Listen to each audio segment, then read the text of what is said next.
انسانی تربیت کے لیے، تکمیل اخلاق کے لیے، بندہ مومن کی کردار سازی کے لیے، افکار و نظریات کو رجوع الی اللہ کا سبق دینے کے لیے جو انداز قرآن مجید نے اختیار فرمایا ہے وہ حکیمانہ بھی ہے، مؤثر بھی ہے اور بہت جلد سمجھ آنے والا بھی۔ انسان کے ذہن و فکر میں جتنی چیزیں ابھر سکتی ہیں ان سب کے جوابات بھی، اس کو اپنی تعمیر کے لیے کن چیزوں کو اختیار کرنا چاہیے ان کے اختیار کرنے کا اسے پیغام بھی، اور پھر اس کے نتیجے کے طور پر اللہ کی بارگاہ سے اسے ملے گا کیا اس انعام کا اعلان بھی۔ قرآن مجید فرقان حمید کا یہ خاص خاصہ ہے۔ قرآن حکیم کی سورہ انفال میں سے 3 آیات میں نے تلاوت کی ہیں۔ اللہ کریم نے دیکھیے یہاں ان تینوں آیات کے اندر کس مؤثر انداز میں اور کس خوبصورت پیرائے کے اندر ہمیں سمجھایا ہے کہ ہم نے اپنی زندگی اس طرح کی بنانی ہے کہ رب رسول کی بارگاہ میں قبول ہو جائے، اللہ کے انعامات نصیب ہوں۔ ارشاد فرمایا یا ایھا الذین آمنوا لا تخونوا اللہ والرسول، اے ایمان والو اللہ اور اس کے رسول سے خیانت نہ کرو، رب رسول سے خیانت نہ کرنا۔ وَتَخُونُوا أَمَانَاتِكُمْ وَأَنْتُمْ تَعْلَمُونَ، اور آپس میں بھی ایک دوسرے کے ساتھ خیانت نہ کرنا حالانکہ تم جانتے ہو۔ حضرت عبداللہ ابن عباس رضی اللہ تعالیٰ عنہ اس آیہ کریمہ کے تحت فرمایا کرتے تھے جس نے فرض چھوڑے اس نے اللہ سے خیانت کی، اور جس نے سنت کا ترک کیا معاذ اللہ اس نے نبی پاک علیہ السلام سے خیانت کی۔ جس نے فرض چھوڑے اس نے اللہ سے خیانت کی، اور جس نے سنت کا ترک کیا اس نے نبی پاک سے خیانت کی۔ وَتَخُونُوا أَمَانَاتِكُمْ، اور آپس میں بھی ایک دوسرے سے خیانت نہ کرو۔ وَأَنْتُمْ تَعْلَمُونَ، اور تم جانتے ہو، تمہیں پتہ ہے امانت کیا ہے، خیانت کیا ہے، اس کی تمہیں خبر ہے۔ یہ اللہ نے تمہارے فطری تقاضوں میں بات رکھ دی ہے، تمہیں پتہ ہے یہ کیا ہے۔ اس کے لیے یہ مت سمجھنا کہ تمہیں کسی بہت بڑے فلسفے کی ضرورت ہے یا بہت بڑی کتابیں پڑھنے کی ضرورت ہے، یہ تمہیں پتہ ہے کہ امانت کیا ہے اور خیانت کیا ہے، اور یہ ہمیں خبر ہوتی ہے۔ ڈھیر سارے لوگوں کو پتہ ہوتا ہے کہ میں جو کر رہا ہوں وہ دیانتداری ہے کہ بددیانتی ہے، تمہیں خبر ہے۔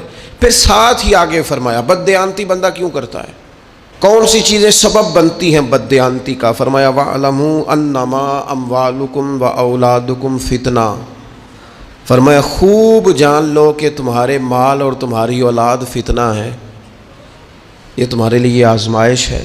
مال کی محبت میں بددیانتی کرتے ہو، اولاد کے لیے جمع کرنے کے لیے بددیانتی کرتے ہو تو فتنہ ہے، ان کو دیکھ کر بددیانتی کر رہے ہو۔ دیکھیے پہلے کہا بددیانتی نہ کرو، خیانت نہ کرو، اور ساتھ ہی جو چیزیں اس کا سبب بنتی ہیں، جو اس کی وجہ بنتی ہیں، ساتھ ہی ان کا ذکر فرما دیا۔ فرمایا مال اور اولاد اچھی طرح سمجھ لو یہ فتنہ ہے، یہ آزمائش ہے۔ تو مالک اگر یہ آزمائش ہے تو پھر ہمارے لیے کیا ہے؟ فرمایا وَأَنَّ اللَّهَ عِنْدَهُ أَجْرٌ عَظِيمٌ، بے شک اللہ تعالیٰ کے پاس تمہارے لیے اجر عظیم ہے۔ تم دیانتداروں جیسی زندگی گزارو، متقین جیسی زندگی گزارو، امانت دار بنو، اللہ کے پاس تمہارے لیے اجر عظیم ہے۔ اور پھر آگے ارشاد فرمایا یا ایھا الذین آمنوا ان تتقوا اللہ یجعل لکم فرقان، اے ایمان والو اگر تم اللہ تعالیٰ سے ڈرتے رہو گے تو وہ تمہارے اندر حق اور باطل میں تمیز کرنے کی قوت پیدا کر دے گا، وہ تمہیں نور بصیرت عطا کر دے گا۔ اللہ سے اگر ڈرو گے تو پھر اللہ تبارک و تعالیٰ تمہیں وہ نور دے گا جس سے تم حق اور باطل میں تمیز کر سکو گے، یعنی تمہارے فیصلے ٹھیک ہونے لگ جائیں گے، تمہیں قوت فیصلہ نصیب ہوگی، اور مالک اتنا ہی ملے گا۔ تو 3 باتیں اس آیہ کریمہ میں ارشاد فرمائی۔ فرمایا ایک تو اللہ تمہیں فرقان دے گا، حق اور باطل میں تمیز کرنے کی قوت دے گا، اور دوسرا فرمایا وَيُكَفِّرْ عَنْكُمْ سَيِّئَاتِكُمْ، اللہ تمہارے گناہوں کو دور کر دے گا، اللہ تمہارے گناہ تم سے دور کر دے گا۔ وَيَغْفِرْ لَكُمْ، اور رب تمہیں بخش دے گا اگر تم اللہ سے ڈرو گے۔ واللہ ذو الفضل العظیم، اور اللہ تعالیٰ بڑا ہی فضل فرمانے والا ہے۔ زندگی میں کچھ چیزیں طے کر لیں، بددیانتی ٹھیک نہیں ہوتی۔ جو آدمی ذرا سا بھی خائن ہوتا ہے نا تو وہ صرف مال کا خائن نہیں رہتا، وہ رازوں کا خائن بھی ہو جاتا ہے۔ وہ صرف پیسوں کی ہیرا پھیری نہیں کرتا، وہ تعلقات اور رشتوں کی ہیرا پھیری بھی کرتا ہے، وہ تو پھر اسلامی حکومت کے راز بھی کھولنے شروع کر دیتا ہے۔ جو لوگ بددیانت ہو جاتے ہیں وہ پھر اتنے زیادہ بددیانت ہو جاتے ہیں کہ اپنے آپ کے ساتھ بھی امانت دار نہیں رہتے۔ جن کو جھوٹ بولنے کی عادت ہو جاتی ہے وہ اپنے آپ کے ساتھ بھی سچ نہیں بولتے۔ فرمایا لا تخون اللہ والرسول، اللہ رسول سے خیانت نہ کرنا، کبھی خائن نہ بننا۔ حضرت انس بن مالک رضی اللہ تعالیٰ عنہ فرماتے مجھے یاد نہیں کہ نبی پاک علیہ السلام نے ہمیں کبھی خطبہ دیا ہو اور خطبے میں امانت داری کا ذکر نہ فرمایا ہو۔ نہیں، ہر خطبے میں حضور فرماتے کہ اس کا کوئی دین نہیں جو امانت دار نہیں۔ یہاں بڑی ڈبیٹ ہوتی ہے، بڑے لوگ بیٹھتے ہیں اور بڑی جناب گہری باتیں ہوتی ہیں اور بڑا فلسفہ بیان کیا جاتا ہے، اور کہتے ہیں ہم ذرا غور کریں، مل کے بیٹھیں اور دیکھیں کہ اس ملک کے بگڑنے کا سبب کیا ہے۔ کیا قانون کی پابندی نہیں ہو رہی؟ کیا معیشت اور معاشرت کا مسئلہ ہے؟ کیا ہر ادارہ اپنے دائرہ کار میں نہیں رہ رہا؟ کیا قانون کی بالادستی نہیں ہے؟ لوگ مختلف قسم کے ہیلے بہانے ڈھونڈتے ہیں کہ یہ وجہ ہے۔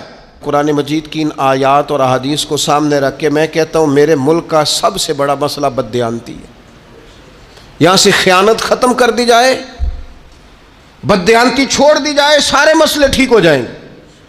خیانت نہ کی جائے، کوئی نہ خیانت کرے، نہ رب سے کرے، نہ رسول سے کرے، نہ دین سے کرے، نہ اپنے منصب سے کرے، نہ اپنی سیٹ سے کرے، نہ اپنے عہدے سے کرے، نہ اپنے لوگوں سے کرے، نہ اپنے کارکنان سے کرے، نہ اپنے ووٹر سے کرے، نہ اپنے سپورٹر سے کرے، نہ کرے بددیانتی۔ پیر اپنے مریدوں سے کبھی نہ کرے، مرید اپنے شیخ سے کبھی نہ کرے، استاد اپنے شاگردوں سے بددیانتی کبھی نہ کرے، شاگرد پڑھنے میں اور سبق کو سمجھنے میں کبھی بددیانتی نہ کریں۔ یہ بددیانتی نکال دی جائے، دیانتدار انسان ہو جائے، دیانتدار۔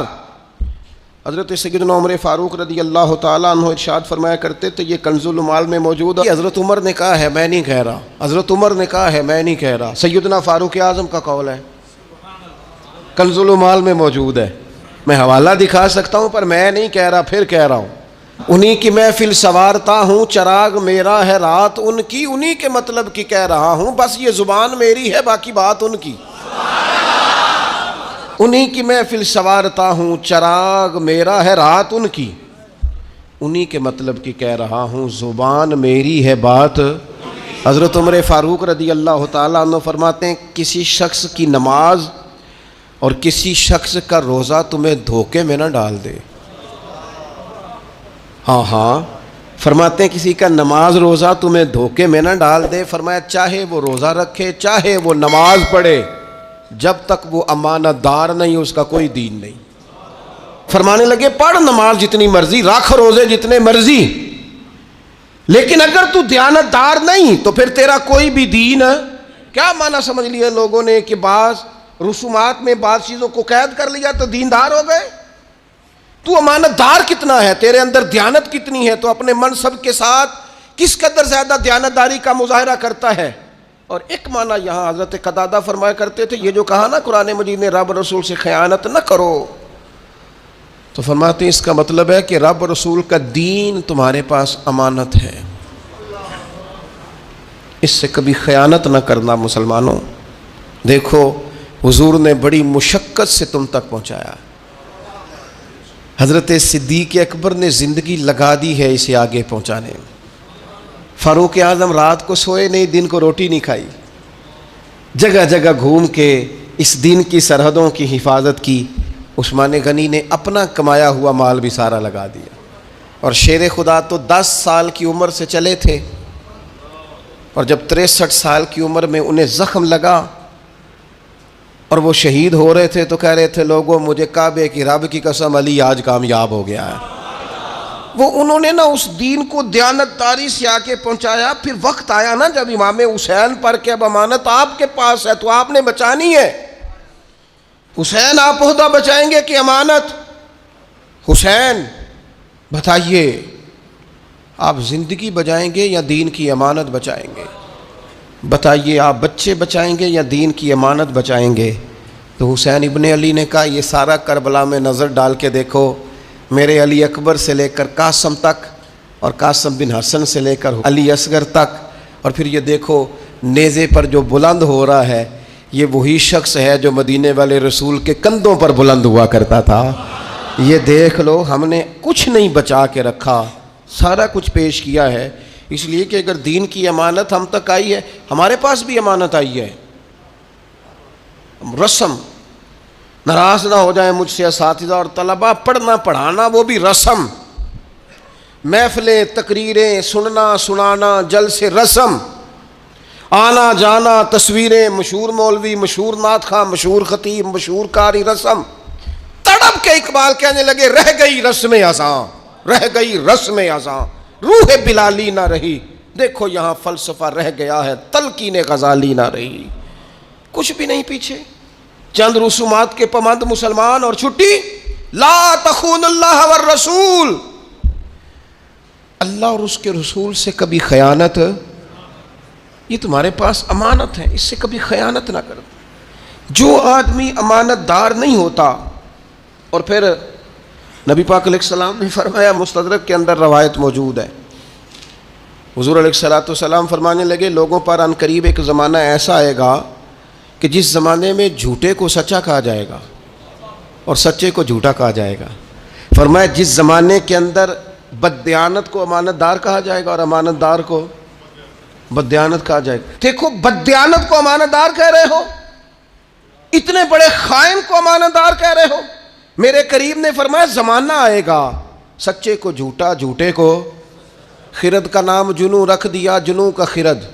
جو چاہے آپ کا حسن کرشمہ ساز کرے, جو طبیعت میں آئے, جو مزاج یار میں آئے. لوگوں نے جھوٹے کا نام سچا, سچے کا نام. نبی پاک علیہ السلام فرمانے لگے لوگوں کو زکوٰۃ کا عامل بنایا جاتا ہے, زکوٰۃ اکٹھی کرنے کے لیے بھیجا جاتا ہے, واپس آ کے کہتے ہیں زکوٰۃ بھی اکٹھی کیا, ہمیں تحفے بھی ملے ہیں. تو حضور فرمانے لگے گھر میں جا کے اماں کے پاس بیٹھو, پھر پتہ کرتے ہیں تمہیں تحفے کتنے ملتے ہیں.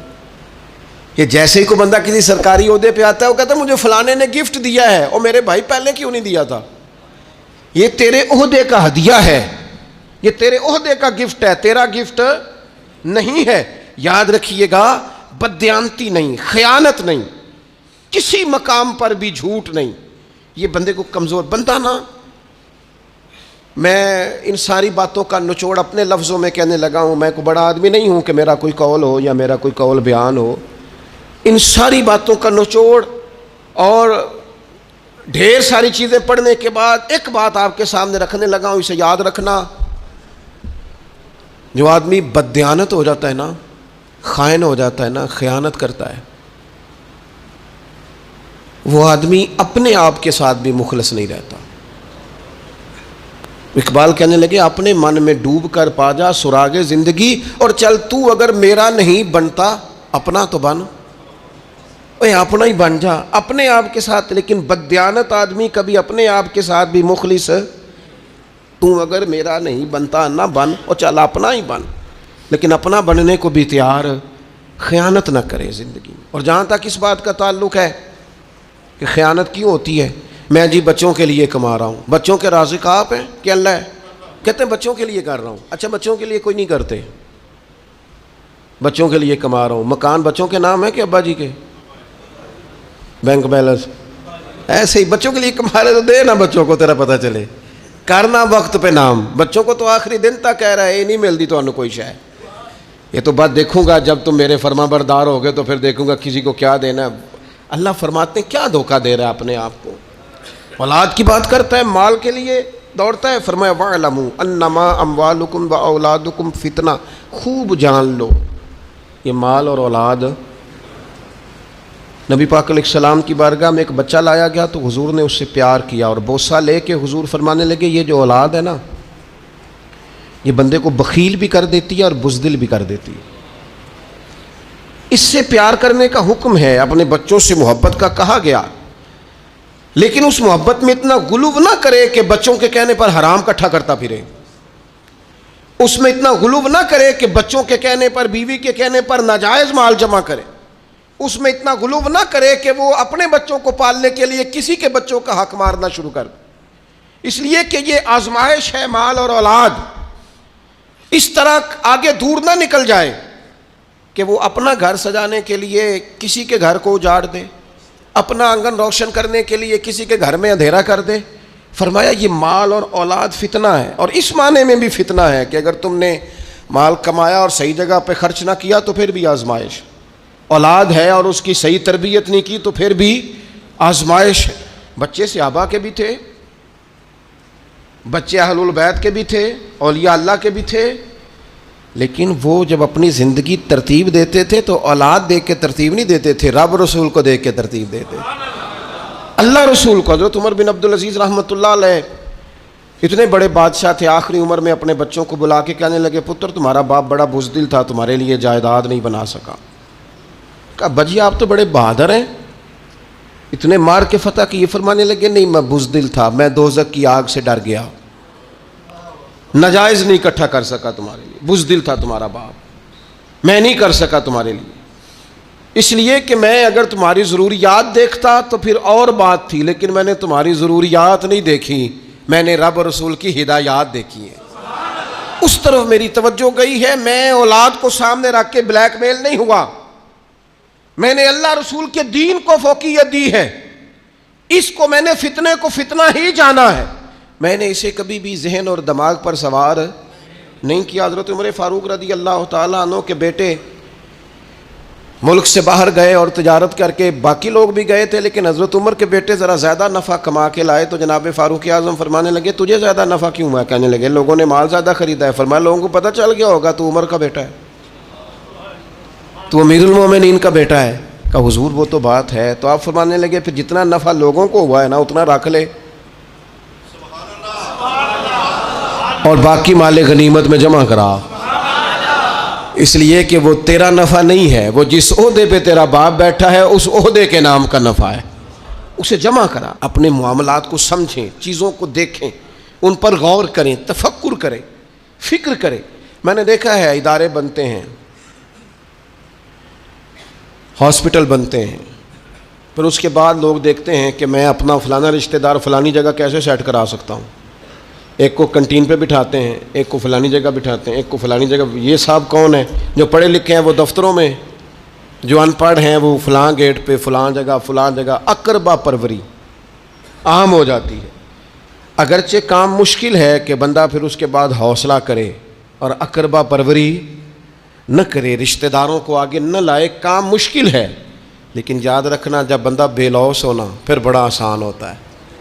جب اس کے سامنے ذاتی مفادات نہ ہوں, بڑے مقاصد ہوں, اس کے سامنے اس نے کچھ بڑا اچیو کرنا ہو, پھر اس کے لیے آسان ہوتا ہے. اپنی زندگی سے اس اور دوسری بات, ایک تو ہے نا اولاد کا فتنہ, مال بھی بڑا فتنہ ہے. 2 کو 4 کرنا, 4 کو 8 کرنا, 8 کو 16 کرنا بڑی بیماری ہے.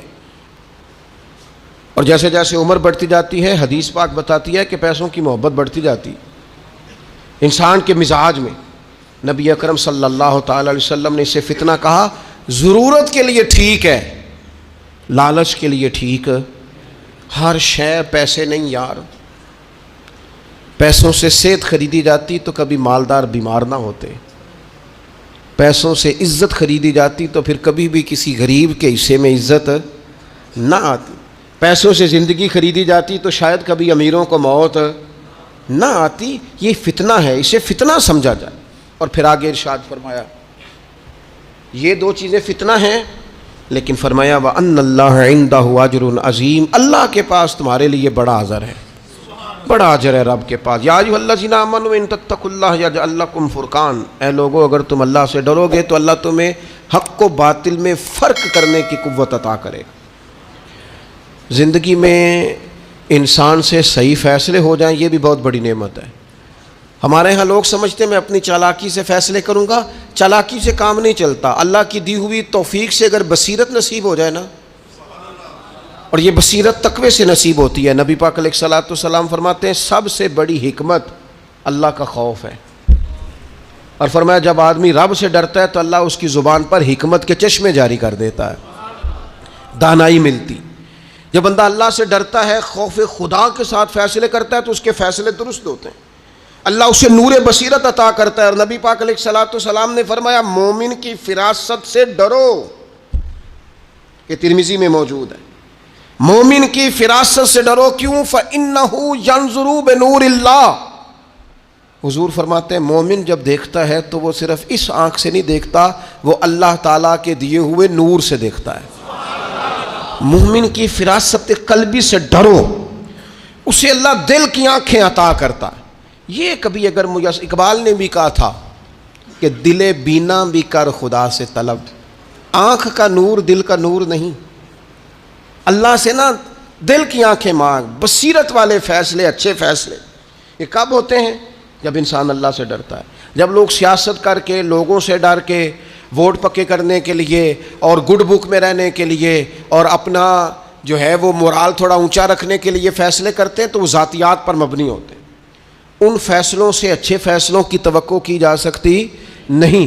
اچھے فیصلے کون سے ہوتے ہیں؟ جو بصیرت کے ساتھ کیے جاتے ہیں، اور اللہ تعالیٰ لوگوں کو بصیرت دیتا ہے۔ حضرت ابوبکر صدیق کے بیٹے بھی صحابی ہیں، پوتے اور نواسے بھی صحابی ہیں، بڑی شان ہے اور جوان ہے اور سمجھدار ہیں، لیکن اللہ نے انہیں بصیرت دی نا۔ انہوں نے وصال کے وقت ایک فیصلہ کیا، فیصلہ یہ کیا کہ میرے بعد حکمران سیدنا فاروق اعظم ہوں گے۔ یہ اللہ نے ان سے فیصلہ کرایا۔ لوگوں نے ان سے کہا کہ جناب آپ ایک سخت آدمی کو حکمران بنا رہے ہیں۔ تو حضرت صدیق اکبر فرمانے لگے میرے اوپر یہ وہ وقت ہے کہ جس وقت میں بڑا جھوٹا بندہ بھی سچ بولنے لگتا ہے، آخری وقت ہے میرے اوپر۔ آپ فرمانے لگے رب کی بارگاہ میں جاؤں گا، رب مجھ سے پوچھے گا نا حضور کی امت کس کے حوالے کر کے آیا ہے، تو عرض کروں گا مالک اس وقت امت میں جو سب سے بہترین آدمی تھا اس کے حوالے محبوب کی امت کر کے آیا۔ پھر حضرت ابو بکر کا یہ فیصلہ کیسا فیصلہ تھا کہ اسلامی سلطنت 24 لاکھ مربع میل تک پہنچ گئی۔ پھر ظالم ڈرتا تھا ظلم کرتے ہوئے، گھبراتا تھا، جرأت نہیں کرتا تھا۔ پھر سیدنا فاروق اعظم رضی اللہ تعالیٰ عنہ دن رات ایک کر دیا۔ وہ کیا فیصلہ تھا کہ جس نے اس امت کو آج تک ان فیصلوں کی روشنی سے نور دیا ہوا ہے۔ اپنے اچھے فیصلے زندگی میں اچھے، ایک فیصلہ ہی ہوتا ہے جو انقلاب برپا کر دیتا ہے۔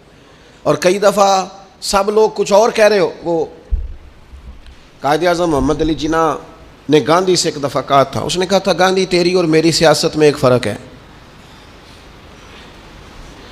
تو گاندھی کہنے لگا وہ کیا فرق ہے؟ تو قائد اعظم کہنے لگے تو پہلے دیکھتا ہے کہ قوم کا مزاج کیا ہے، تو اس حساب سے فیصلہ کرتا ہے، میں یہ نہیں دیکھتا، میں دیکھتا ہوں کہ قوم کے لیے ٹھیک کیا ہے، میں وہ فیصلہ کر دیتا ہوں، میرا رب پھر وہی قوم کا مزاج بنا دیتا ہے۔ ہمارے ہاں بہت سارے لوگ ایسے ہیں جو دیکھتے ہیں آج کل کون سا پتہ پھینکنا ہے، وہ پتہ پھینک دیتے ہیں۔ جو لوگ لیڈر ہوتے ہیں نا، قائد ہوتے ہیں، وہ ماحول کے مطابق بات نہیں کرتے، وہ حکمت کے مطابق بات کرتے ہیں۔ اگر کسی کو اس بات سے بدعزمی ہو تو ہو جائے، وہ سمجھتے ہیں کہ وقت آئے گا کہ یہی فیصلہ مؤثر ہوگا۔ اب حضرت عمر کی باری آئی نا جب، تو میرے نبی پاک علیہ السلام نے فرمایا میرے عمر کی زبان پر اللہ نے حق جاری کر دیا ہے۔ عمر چونکہ رب سے ڈرتے تھے، اللہ نے ان کی زبان پر بصیرت جاری کر دی تھی۔ وہ جب بولتے تھے تو بصیرت سے بولتے، جب فیصلہ کرتے تھے تو بہترین کرتے، جب رائے دیتے تھے تو عمدہ دیتے تھے۔ شرط کیا ہے؟ یا ایھا الذین آمنوا ان تتقوا اللہ، ان تتقوا اللہ، اگر تم اللہ سے ڈرو گے یجعل لکم فرقان، پھر رب تمہیں نور بصیرت عطا کرے گا۔ پہلے تم ڈر جاؤ، فیصلے اللہ سے ڈر کے کرو، پھر وہ تمہیں بصیرت کا نور دے گا، روشنی دے گا۔ حضرت عمر کو ملی۔ اور سیدنا عثمان غنی کا تو یہ حال تھا کہ ایک شخص آپ کے پاس آیا اور وہ بات کرنے لگا تو آپ فرمانے لگے بدنگاہی کر کے ہے؟ عرض کی حضور معاف کر دیں، آنکھ بھٹک گئی تھی۔ حضرت سیدنا عثمان غنی کہنے لگے تیری آنکھوں میں مجھے زنا کے اثرات نظر آ رہے ہیں، اور تو دوسروں کی شکایتیں کر رہا ہے، دوسروں کے پردے کھول رہا ہے، حالانکہ اپنا تیرا یہ حال ہے۔ یہ نور بصیرت۔ اور پھر سیدنا مولا علی شیر خدا رضی اللہ تعالی عنہ، حضرت علی کو تو پھر حضور نے فرمایا نا میں حکمت کا شہر ہوں، علی اس کا دروازہ ہے۔ ان کا تو پھر ماحول اس طرح کا تھا کہ وہ جو کسی سے فیصلہ نہیں نہ ہوتا تھا وہ حضرت علی چٹکیوں میں کر دیتے تھے۔ رات کا اندھیرا تھا، کوئی خاتون تھی جو اس وقت طبی معائنے کرتی تھی خواتین کو، بچے کی ولادت کے وقت لوگ اس کے گھر میں لے جاتے تھے، سمجھ لیں جس طرح آج کلینک ہوتے ہیں ڈاکٹروں کے، اس خاتون کے گھر میں 2 اکٹھے بچے پیدا ہوئے، رات کا وقت تھا، اندھیرا تھا، چراغ اچانک گل ہو گیا۔ اب ایک کے ہاں بیٹی ہے، دوسرے کے ہاں بیٹا ہے۔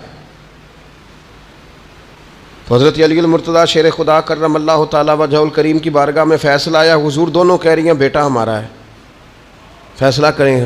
ہر قاضی پریشان ہے، گواہ ہے کوئی نہیں، رات کا وقت ہے، اندر 2-3 عورتیں ہی ہیں اور پتہ ان کو بھی کوئی نہیں، کیسے فیصلہ کریں؟ تو حضرت علی کہنے لگے مشکل بات ہی کوئی نہیں۔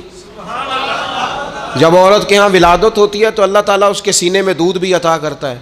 فرمایا تھوڑا تھوڑا دودھ دونوں کا نکال کے تول لو، جس کا دودھ وزنی ہوگا بیٹا اس کا ہے۔ حضور یہ آپ نے کہاں سے فیصلہ کیا؟ فرمانے لگے قرآن پاک سے۔ کہا وہ کس طرح؟ فرمانے لگے اللہ نے قرآن میں بیٹے کا حصہ ہی ڈبل رکھا ہے۔ یا ایھا الذین آمنوا ان تتقوا اللہ یجعل لکم فرقان، اگر تم اللہ سے ڈرو گے تو اللہ تمہیں نور بصیرت عطا کرے گا۔ اللہ نے بیٹے کا حصہ ڈبل رکھا ہے، فرمایا لہذا جب بیٹا پیدا ہوتا ہے تو عورت کے دودھ میں طاقت بھی ڈبل ہوتی ہے، لہذا جا کے تول لو۔ لوگوں نے واقعی تولا اور آگے کہنے لگے اب تو ہمارا بڑا دل کرتا ہے علی آپ کی بار بار زیارت کریں۔ وہ تو ہے نا کہ 25% زیادہ ہو، حضور ایسا نہیں ہوا، ڈبل ہی زیادہ ہے، آدھا وزن زیادہ ہے، یہ دیکھا ہے ہم نے۔